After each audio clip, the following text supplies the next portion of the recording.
السلام علیکم ورحمت الله وبرکاته. یو ورور ممکن د ایران نه پوښتنه کړې ده، حیات الله حماد په نامه باندې. ښه پوښتنه دې کړې ده وروره. دغه باندې په پرو باندې لوبې او مستي کول تا ویلې کومه ګناه ده؟ صغیره ګناه ده که کبیره ګناه ده؟ محترمه، د موږ حنفي علماو کتابونو کې داسې لیکلي دي. علامه ابن العابدین الشامی رحمه الله زوی ده، محمد علاء الدین ابن محمد امین، چې هغه یو کتاب جوړ کړی الهدیه العلائیه. په دغه کتاب کې محترمه چې یو جلد تر حده ډېر ښه کتاب ده، په دې کې داسې لیکي: وکوره تحریما اللعب بالنرد. مکروه ده، تحریمي مکروه ده مستی کول بالنرد، په نرد باندې. نرد څه شي ته وایي؟ الطاوله، طاولې ته وایي. طاوله محترمه موږ اوس زمانه کې ورته چکه وایو. څوک چکه ورته وایي، څوک لډو ورته وایي.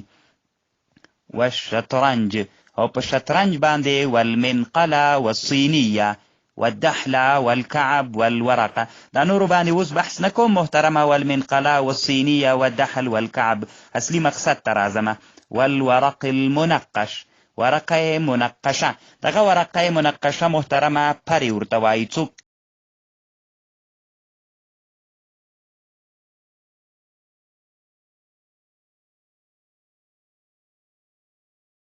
کوتشینه، څوک ورته ورق اللعب وایي. ونحو ذلك وان لم يقامر، که ته قمار په دې باندې ونه کې مکروه تحریمي ده وروره. دغه علامه ابن العابدین الشامی رحمه الله د هغه زوی دغه مسئله په خپل کتاب الهدیه العلائیه کې ذکر کړې، 209 صفحه کې محترمه. وکوره تحریما اللعب بالنرد الطاوله، طاوله چکه لډو ورته وایي خلک. والورق المنقش، دغه ورقه منقشه محترمه چکه ورته وایي خلک. دغه ورته وایي پرې ورته وایي، قیتې یا پرې، یا ورق شده یا قوت شینه یا ورق اللعبه.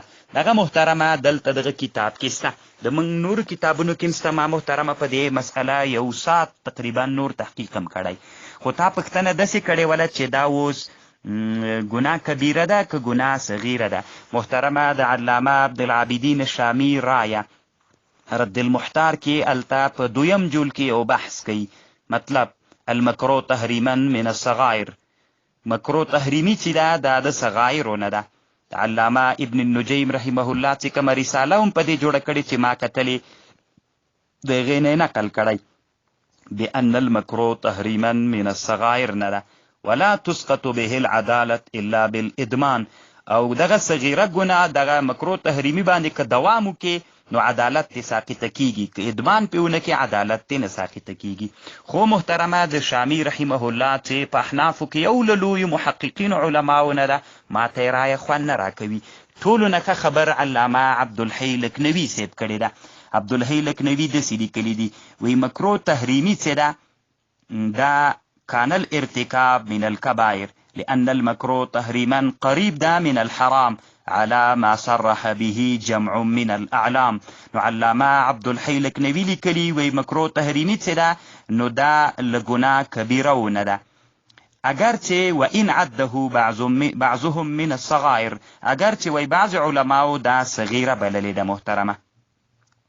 خو اکثر علماو د احنافو داسې ویلي کړي دي چې مکروه تحریمي چې ده دا صغایر نه د کبائرو نه ده، او مکروه تنزیهي چې ده دا صحیح ده له صغایرو نه ده، خو دوام پې باندې کول دا کبیره ګرځېږي.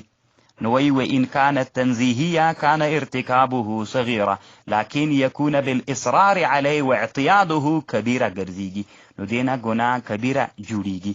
الله پاک دې جوړ لره محترمه عبدالحی لکنوي د خپل مشهور او نادر د تحقیق نه ډک کتاب ترویج الجنان بالتشریح حکم شرب الدخان چې د سیګریټو په اړه جوړ کړی کتاب ده. دغه کتاب د لطیفې نه مخکې اخرنی بحث هم دغه ده چې هلته لیکي وخلاصة المرام فی المقام، هلته بحث کوي. نو محترمه د ما خپله رایه د عبدالحی لکنوي مختاره ده. یو خو دا سو چې چکه مکروه تحریمي ده، او بل دا ده چې قیتې هم مکروه تحریمي دي. اوس ګناه کبیره ده که ګناه صغیره ده؟ محترمه ګناه کبیره ده. نو الله پاک د هغه طالبانو کورونو باندې یا هغه محصلین یا هغه طالبان چې د احادیثو په درسونو باندې مشغول وي او هغه په مدارسو کې کله کله دغه دواړو العابو باندې مبتلا وي، الله پاک دې ورته هدایت وکړي. هر هغه څوک عالم ورور یا د مدرسې محتممین استادان چې د ما خبرې اوري، نو الله پاک دې وکړي چې هر څوک په مدرسه کې دغه ناروا عمل تر سره کوي باید د مدرسې نه وویستل سي، ځکه دغه مسئله د موږ حنفي علماو کتابونو کې ذکر کړې ده. اخوکم فی الله عبدالحمید الحماسی الکابولی الموسوی الدیوبندی الحنفی. السلام علیکم ورحمة الله وبرکاته.